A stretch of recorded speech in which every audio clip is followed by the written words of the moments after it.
ಒಂದ್ ಸೆಕೆಂಡ್. ಈಗ ಪ್ರತಿಪಕ್ಷವರು ಮಾತಾಡುವಾಗ ಆಡಳಿತ ಪಕ್ಷದ ತಾವು ಮೈಂಡ್ ಸೆಟ್ ಮಾಡಿಕೊಳ್ಬೇಕು.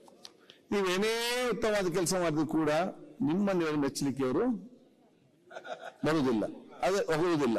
ತಗೊಳ್ಳಿಕ್ಕೆ ಇವತ್ತು ಅಲ್ಲಿ ಬಂದು ಕೂತ್ಕೊಂಡಿರುವುದು ಅದಕ್ಕೆ ಆ ವಿಷಯ ಸಂಬಂಧಪಟ್ಟಾಗೆ.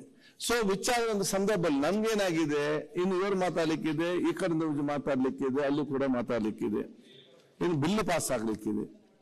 ಅಂತಿಮವಾಗಿ ನಮ್ಗೆ ಇಲ್ಲಿ ಟೈಮ್ ಲಿಮಿಟ್ ಅಲ್ಲಿ ಏನಾದ್ರು ಹೋಗೋದಿದ್ದಲ್ಲಿ ನಮ್ಮ ಬಿಸ್ನೆಸ್ ಮಾಡ್ಲಿಕ್ಕೆ ಆಗುದಿಲ್ಲ. ಸೊ ಆದಷ್ಟು ಬೇಗ ಮಾತಾಡ್ದೆಲ್ಲ ಮಾತಾಡಿ ಮುಗಿಸ್ಲಿ. ಅವರು ಮಾತಾಡಿ ಮುಗಿಸಿದ ನಂತರ ನಿಮ್ಮವರು ಮಾತಾಡುವಾಗ ಅವ್ರಿಗೆ ಏನ್ ಮಾತಾಡಿದ್ರೆ ಕರೆಕ್ಟ್ ಆಗಿ ಕೌಂಟ್ ಕೊಡಿ. ಆಗೇನ ಎಲ್ಲರಿಗೂ ಕೂಡ ಸರಕ ಕೇಳ್ತದೆ.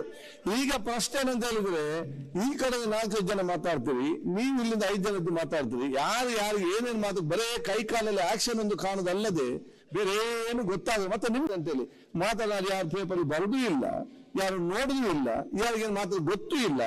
ನಿನ್ನೇನು ಮಾತಾಡಿದ್ರೆ ನಿಮ್ಗೆ ಇವತ್ತು ನೆನಪೂ ಇಲ್ಲ. ಮತ್ತೆ ಏನು ಪ್ರಯೋಜನ? ಅವರನ್ನು ಮಾತಾಡಿ ಆಗ್ಲಿ, ನೀವು ಪಾಯಿಂಟ್ ನೋಟ್ ಮಾಡಿ, ನೆಕ್ಸ್ಟ್ ಯಾರು ಮಾತಾಡಿದ್ರು ಈ ಕಡೆಯಿಂದ ಅದೇ ಕರೆಕ್ಟ್ ಆಗಿ ಉತ್ತರ ಕೊಡದ ಕೆಲಸ ತಾವು ಮಾಡಿ. ಆಗ ಎಲ್ಲರಿಗೂ ಒಂದು ಪ್ರಯೋಜನ ಆಗ್ತದೆ. ಆದಷ್ಟು ಬೇಗನೆ ನಿಮ್ಮ ಮಾತನ್ನು ಮುಗಿಸಿ ಅಂತ ಹೇಳಲಿಕ್ಕೆ ಮತ್ತೆ ಚರ್ಚೆ ಬೇಡ ಹರೀಶ್, ಮತ್ತೆ ಚರ್ಚೆ ಪ್ರಾಬ್ಲಮ್ ಅಲ್ಲ. ಒಂದ್ ನಿಮಿಷ ಸನ್ಮಾನ್ಯ ಸಭಾಧ್ಯಕ್ಷ, ಇದೊಂದು ಒಳ್ಳೆಯ ವಿಷಯ, ಒಳ್ಳೆಯ ವಿಷಯ ಚರ್ಚೆ ಆಗಿದೆ. ಈ ರಾಜ್ಯದ ಆಡಳಿತ ಪಕ್ಷದಲ್ಲಿ ಮುಖ್ಯಮಂತ್ರಿಗಳು ಅದನ್ನು ಅವರು ಸಮರ್ಥಿಸಿದ್ರೆ ಪ್ರಕಾರ ನಿಮ್ಮ